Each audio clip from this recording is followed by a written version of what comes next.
Well, Nancy's got tot mom and I got tan mom. I'm just saying. You've been seeing her picture all day all over the media, but I've not had a chance to ring in on this tonight. On this mother who faces child endangerment charges after police say she put her 6-year-old daughter in a tanning bed. But that's not what got your attention, nor mine. Take a look at this. I've been tanning my whole life, going to the beach, tanning salons, so forth. It is obvious you tan a lot. Yeah, I do. My whole life, though. Would you say you tan too much? No, I love to tan. Oh, well, she tans her whole life, so that explains her appearance. Oh, well, of course, her whole life tanning. Why'd you say so? Well, everyone is talking about this poor woman's appearance. Take a look over here. This is her in the interview you saw the other day, or just now, that we just aired. And here she is. I guess this is a mug shot. This is now a month later. Mugshot looks a little bit more like a human being, or at least not like somebody who's been walking through flames. The mom herself pleaded not guilty and says her daughter got sunburn outside. Now, we did reach out for a comment, but have not heard back. I personally put a call in. I'm just saying. Well, there's a lot I got to say. So I want to get to calls. I want to talk about tanning. So here we go. If you have a problem with, we have a problem with parents often thinking, I'm my kid's best friend, right? And so, you know, I'm going to take her to the tanning salon with me. It's not mommy and me, it's mommy and mini-me. And that's a problem. The child is separate, they're autonomous. Call us at 1-855-Dr. Drew 5. Now, first off here, I've got Michelle Heller with us. She is joining me now.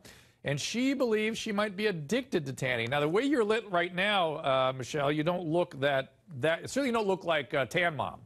How often do you, but I saw you getting set up and you look awfully dark.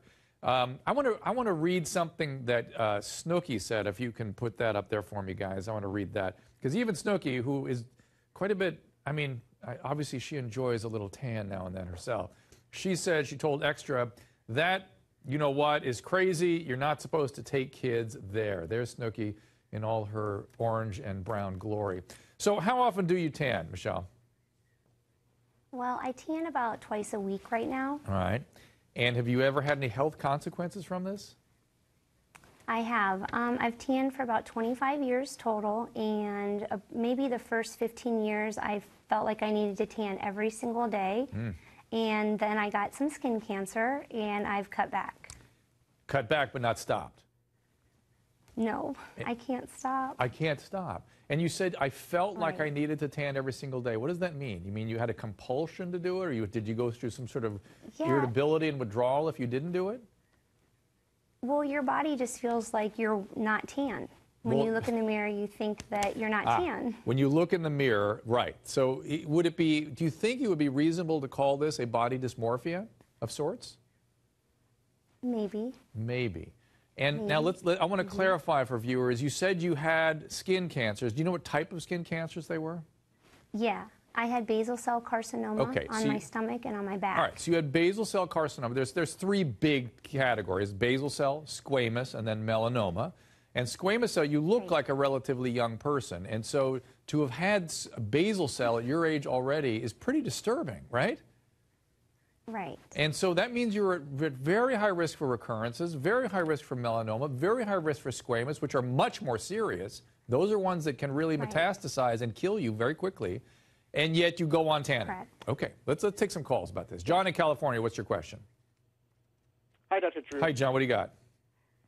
There have been a disturbing number of stories of parents horribly abusing their children.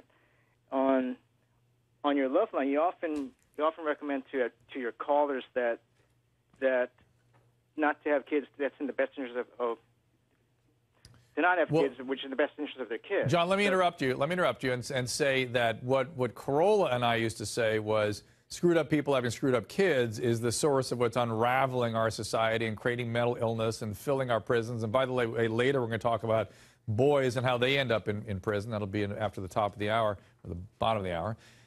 So, yeah, we worry when parents are not equipped to be parents. And one of the things we see these days is parents insisting on kids being an extension of them.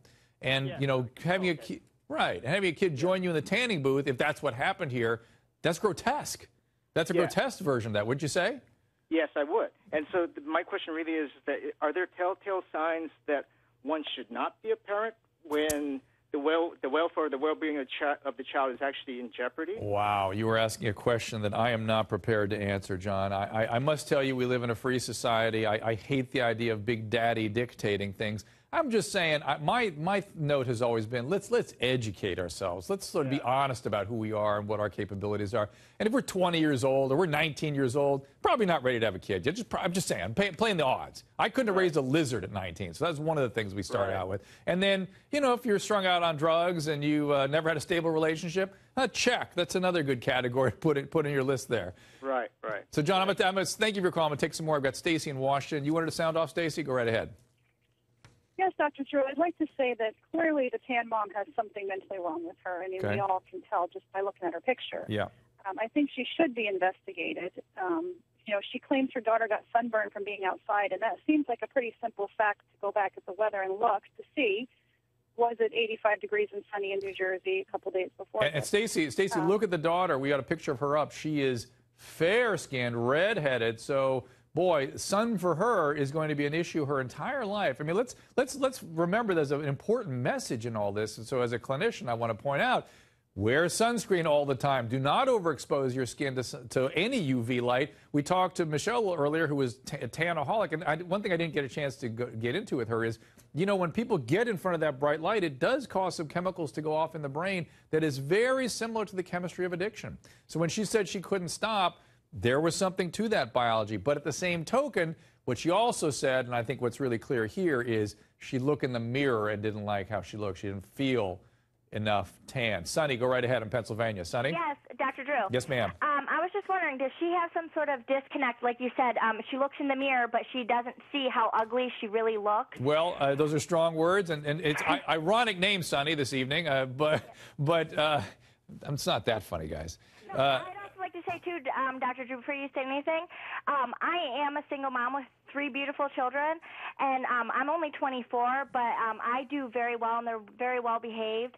So I would also just like to say that you have to be very mentally ill to tan like that, to tan like that. Well, I think that's what everyone is surmising when they look at the picture here, and that something more is wrong than this is just somebody that feels good tanning or is compulsively involved in bronzing her skin.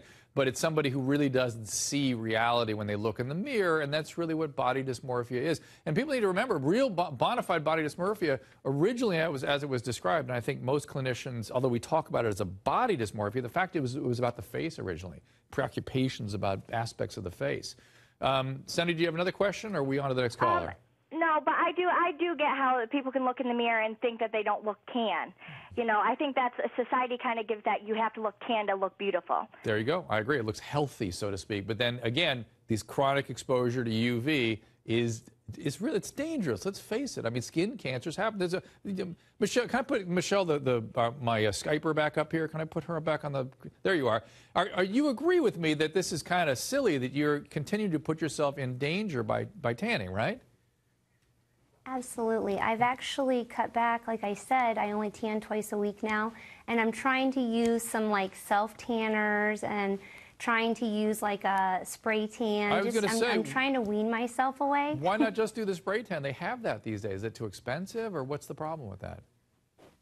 Well, it just doesn't feel the same. Well, there's that. And my friend has a tanning bed, and it's just easy to go there. All right, and there's that thing again that the light evokes an arousal, a sort of a euphoric recall or euphoric experience in the brain. The chemicals go off in the brain.